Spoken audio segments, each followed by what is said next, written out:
Tuula, and today we are going to look at Tunisian crochet. If you want stripes in it, you simply change the color at the end of a row and it looks like this here.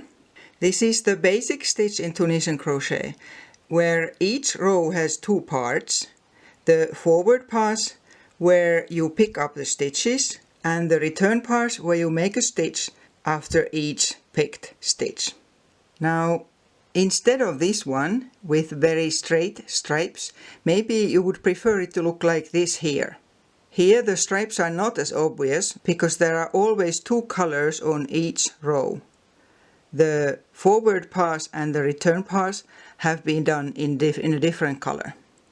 There is only a small difference in how you make this one and this one. So let's see how it goes. First, about your crochet hook. If you are going to make a fairly large project, you need a longer hook. These are special Tunisian crochet hooks, and I have a link to those. But if you are just making small projects, like squares that go into sew or crochet together, you can use ordinary hooks. As long as it doesn't have a big handle, so this here one does not work. Because you need to be able to fit all the stitches on one row on the hook at the same time. We are starting from the beginning. First you need a chain. So I had a slip knot and I'm just making a small thing now so that we can see how it goes. I think I have 9 there and I'll chain a few more.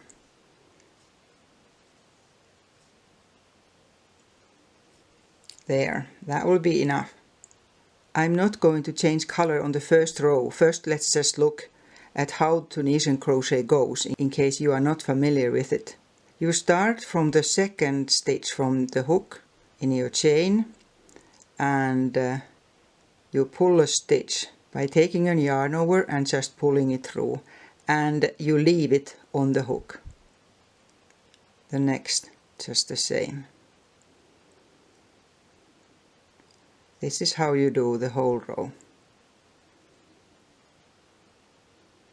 Hook into a stitch, yarn over and you pull a stitch. So like this until the end of the row. Here, this was the forward pass and then we are going to do the return pass. Yarn over, pull through the first stitch, yarn over, and now pull through 2 stitches. It's starting to make vertical bars here. Yarn over and through 2 stitches. And this is how you continue. Yarn over and through 2 until the end of the row. And this is called the base row.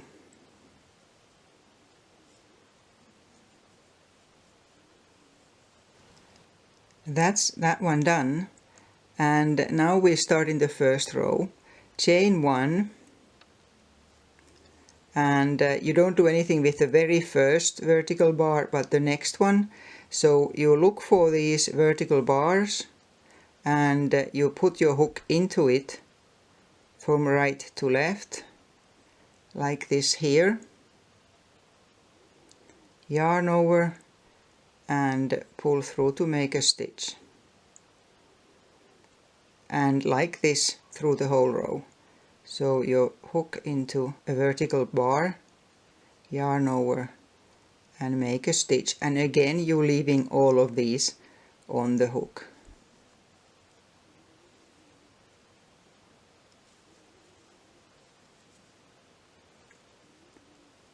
Like this until the end of the row.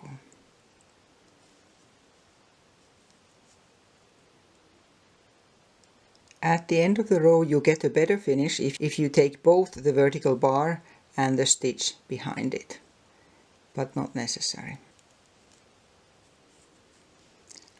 And now to make it multicolor like this here, this is where you change the color.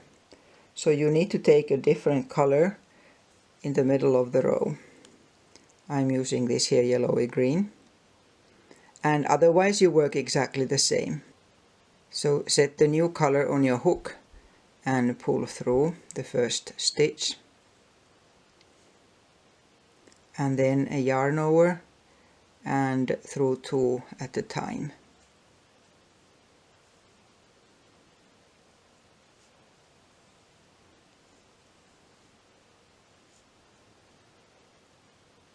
In Tunisian crochet, in the basic stitch, it never looks very nice until you have gone a bit further up, so don't worry that it doesn't look like anything yet.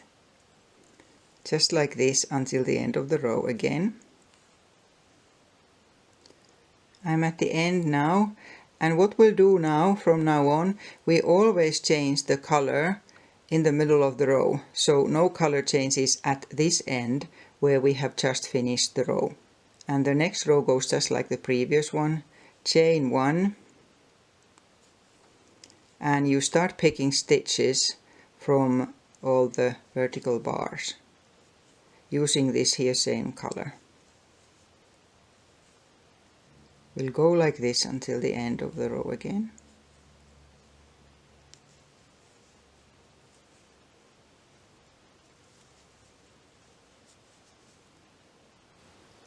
There, and now we are at this end again in the middle of the row, and now we are taking the next color. And don't cut any of these, because if you are going to make narrow stripes you can just skip from one row to another, so there will be very little to weave in when you have finished. Taking a pink now and just continuing exactly like before. 1 stitch through there, and then 2. Always 2 stitches. Yarn over and through 2 stitches. So always a yarn over and through 2 stitches. There, and then I continue using this same pink. No stitch into this first one, otherwise you increase.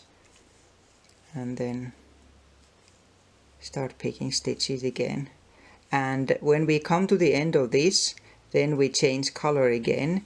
I'm not going to take any more colors, so I'll pick up the blue when I'm at the end here.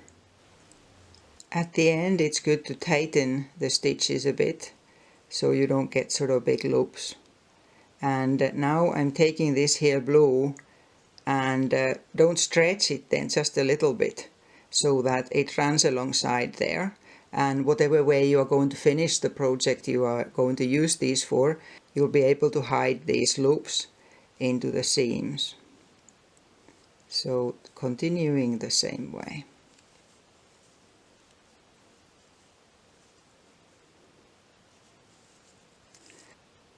And this is what you do. You can of course have more than 1 row of each color.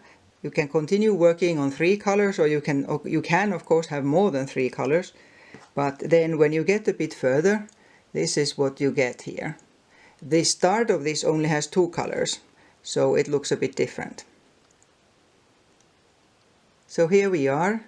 If you haven't subscribed to my channel yet, please do. And I'll talk to you again soon.